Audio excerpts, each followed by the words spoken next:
guys! So what's up? Magandang hapon sa ating lahat. So for today's video ay magluluto tayo. Punta tayo ng kusina. So magluto tayo ng kahit anong recipe lang to guys. Kasi meron ako dito chop suey, tapos chop suey siya, no? Mga gulay na chop suey, tapos haluan natin siya ng mukhang baga yung ihalo natin sa kanya ay hindi baboy. So manok. So beef tayo. Stang natin. So ayan. So yun guys. So kuhain natin yung ating manok kasi ihalo natin siya sa ating gulay na chop suey for today's video.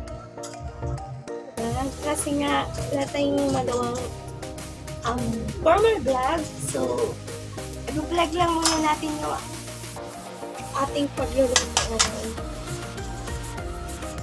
Ayan.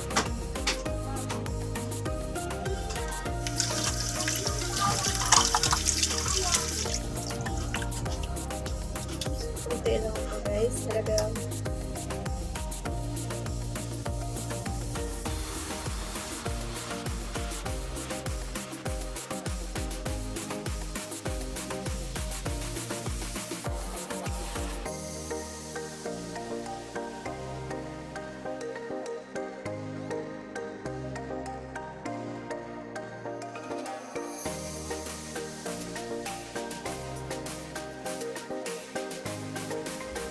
so guys, ito na po yung ating mga kagamitan. So tapos na siya na hugasan, na iwa.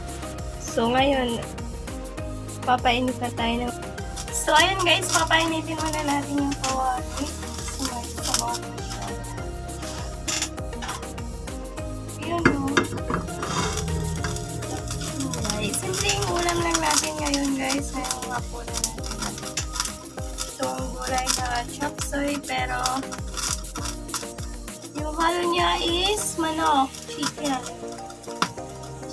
So, simpleng mga ingredients lang yung ating kailangan ihalo kasi siyempre wala na tayong ibang panghalo guys.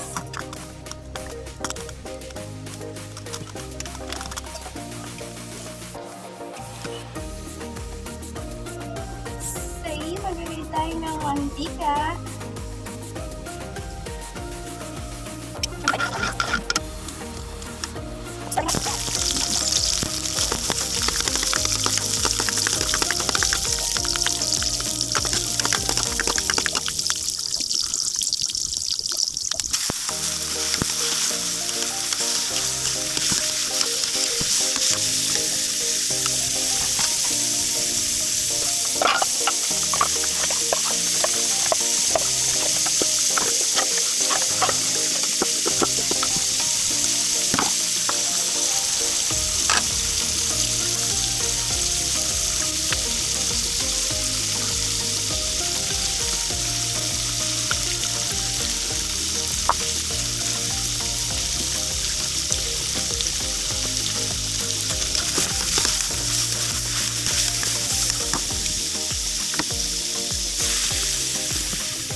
Dahil malambot na,